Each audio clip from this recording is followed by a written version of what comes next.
मुझे मछलियाँ खाने का बहुत मन कर रहा है। क्या तुम थोड़ी सी मछलियाँ मुझे दे दोगे? जिससे नदी की सारी जलपरियां तड़पते हुए नदी से बाहर आ जाती हैं। एक एक करके सभी जलपरियों को उस जादुई मशीन में डाल देता है। एक बार एक मैस्टिक्स वाला शैतान अचानक से एक नदी के किनारे आ जाता है और वहां आकर अपनी एक जादुई मशीन बनाता है। फिर वह नदी के पास जाता है और अपनी शक्तियां नदी में छोड़ता है, जिससे नदी की सारी जलपरियां तड़पते हुए नदी से बाहर आ जाती हैं। और वह सभी जलपरियों को पकड़ के अपनी जादुई मशीन के पास ले जाने लगता है। फिर वह मैस्टिक्स वाला शैतान एक एक करके सभी जलपरियों को उस जादुई मशीन में डाल देता है और उस मैस्टिक्स वाले शैतान की जादुई मशीन की दूसरी तरफ से बहुत सारी मछलियां निकलने लगती हैं। और वह मैस्टिक्स वाला शैतान बहुत सी मछलियों को वहीं खा जाता है और बोलता है, आज तो मेरा पेट भर गया है। इन मछलियों को खाकर तो मजा ही आ गया। अब बाकी बची हुई मछलियों को अपने साथ गुफा में ले चलता हूँ और जब भूख लगेगी तब इन मछलियों को खा जाऊंगा। और अगर ये मछलियाँ खत्म हो जाती हैं तो दोबारा मछलियाँ बनाने के लिए ये नदी और नदी में जलपरियाँ तो हैं ही। आज मेरी बनाई जादुई मशीन ने कमाल ही कर दिया, धमाल ही कर दिया, बवाल ही कर दिया। ऐसा कहकर वह मैस्टिक्स वाला शैतान उन सभी मछलियों को एक बोरे में भर के अपनी गुफा में चला जाता है। वहीं एक किसान उस नदी के पास से गुजर रहा होता है। तभी वह देखता है कि वहाँ एक जलपरी की बेटी रो रही है। वह उस जलपरी की बेटी के पास जाकर उसके रोने का कारण पूछता है। हे जलपरी की बेटी, तुम रो क्यों रही हो? क्या हुआ? मेरी माँ और दूसरी जलपरियों को एक मैस्टिक वाला शैतान उठाकर ले गया और उन्हें अपनी जादुई मशीन में डालकर मछली बना दिया। अब तुम ही मेरी सहायता कर सकते हो। लेकिन मैं तुम्हारी किस तरह सहायता कर सकता हूँ? मैं तुम्हें अपनी शक्तियों से एक मैस्टिक वाली चुड़ैल में बदल दूंगी। तुम उस मैस्टिक वाले शैतान के पास जाना और वह तुम्हें अपनी जाति का समझकर अपने पास रख लेगा।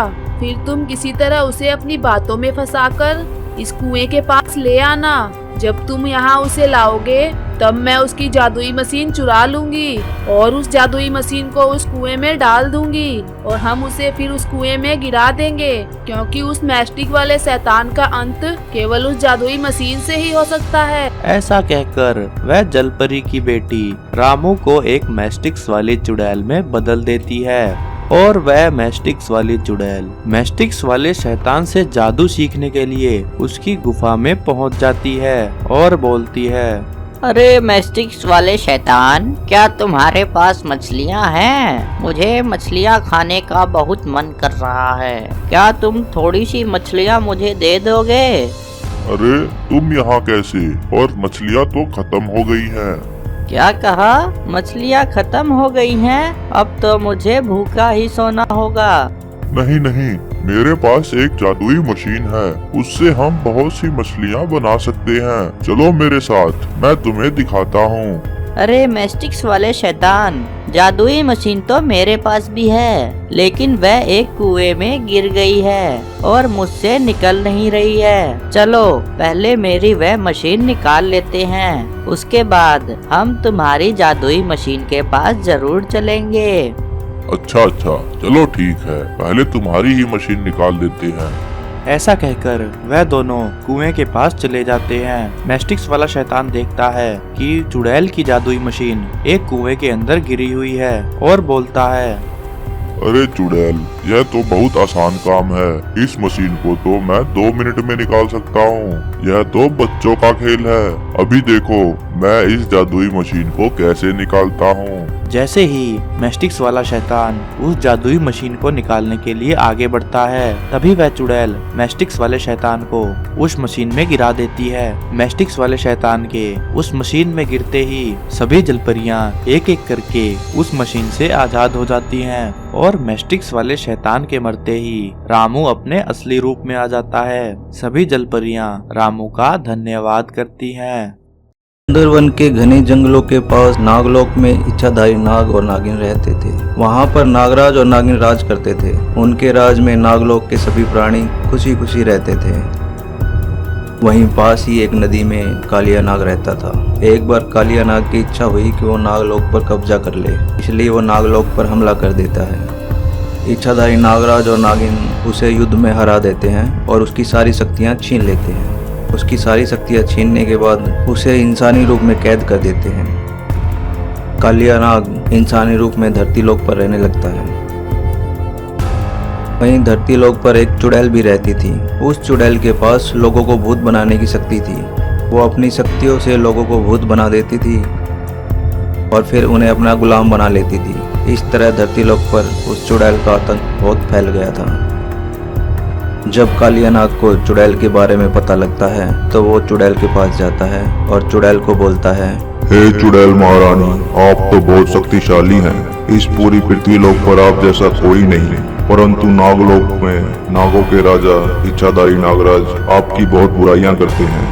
आपको धरती लोक के साथ नागलोक पर भी राज करना चाहिए। आप बहुत ही महान हैं। मैं नागलोक में हमेशा आपकी तारीफ करता रहता था, परंतु नागराज से यह नहीं देखा गया। उसने मेरी सारी शक्तियाँ छीन ली और मुझे पृथ्वी लोक पर भेज दिया। चुड़ैल कालिया नाग की बातों में आ जाती है और वो उसे नागलोक पर हमला करने का वचन दे देती है।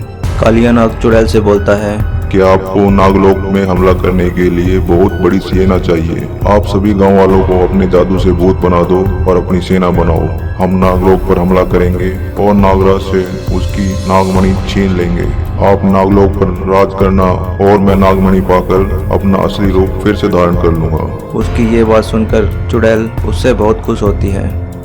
फिर वो दोनों गांव की ओर निकल पड़ते हैं सभी गांव वालों को भूत बनाने के लिए। वो दोनों गांव पे हमला करते हैं। उनके हमले से गांव में आतंक छा जाता है। सभी लोग इधर उधर भागने लगते हैं। गांव में हाहाकार मच जाता है। अरे भागो, ये क्या बला आ गई। पहले तो गांव में मैंने कभी नहीं देखा इसे। ये तो सभी लोगों को भूतिया बना रही है। भागो। ए चुड़ैल, हमने तुम्हारा क्या बिगाड़ा है? छोड़ दो हमें, छोड़ दो। इस तरह पूरे गांव में हाहाकार मच जाता है। चुड़ैल सभी लोगों को भूतिया बना देती है और अपनी सेना बना लेती है। फिर कालिया नाग और चुड़ैल दोनों नागलोक पर हमला कर देते हैं। चुड़ैल नागलोक में पहुंचकर नागराज को ललकारती है। उसकी ये ललकार सुनकर इच्छाधारी नागराज और नागिन दोनों आ जाते हैं। वो दोनों कालिया नाग को पहचान लेते हैं और नागराज कालिया नाग को बोलता है, हे दुष्ट कालिया नाग, तुम फिर यहाँ आ गए। तुम्हें पहले भी मार के यहाँ से भगाया था। तुम्हारी इतनी हिम्मत कि तुम इस चुड़ैल को लेकर नागलोक पर हमला करने आ गए। तुम्हारे पापों का घड़ा भर चुका है। इस बार मैं तुम्हारी जीवन लीला यहीं समाप्त कर दूंगा।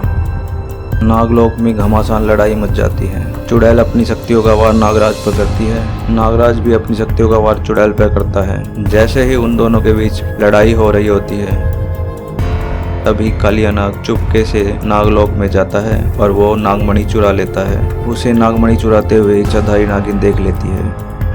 नागमणि पाकर कालिया नाग अपने असली रूप में आ जाता है। इच्छाधारी नागिन कालिया नाग पर अपनी शक्तियों का वार करती है। उन दोनों में घमासान लड़ाई हो जाती है। नागराज जोरदार शक्तियों का वार चुड़ैल पर करता है और चुड़ैल की जीवन लीला वहीं समाप्त कर देता है। वो चुड़ैल को मारकर नागलोक में वापस जाता है और देखता है कि कालिया नाग ने इच्छाधारी नागिन को पकड़ा हुआ होता है और उसके पास नागमणि भी होती है। ये देखकर इच्छाधारी नागराज बहुत ही क्रोधित हो जाता है। नागराज जोरदार शक्तियों का वार कालिया नाग पर करता है, परंतु उसकी शक्तियों का असर कालिया नाग पे नहीं होता क्योंकि उसके पास नागमणि होती है। तब नागराज भगवान शिव की आराधना करता है और भगवान शिव के त्रिशूल का आवाहन करता है। तभी उसके हाथों में भगवान शिव का त्रिशूल आ जाता है।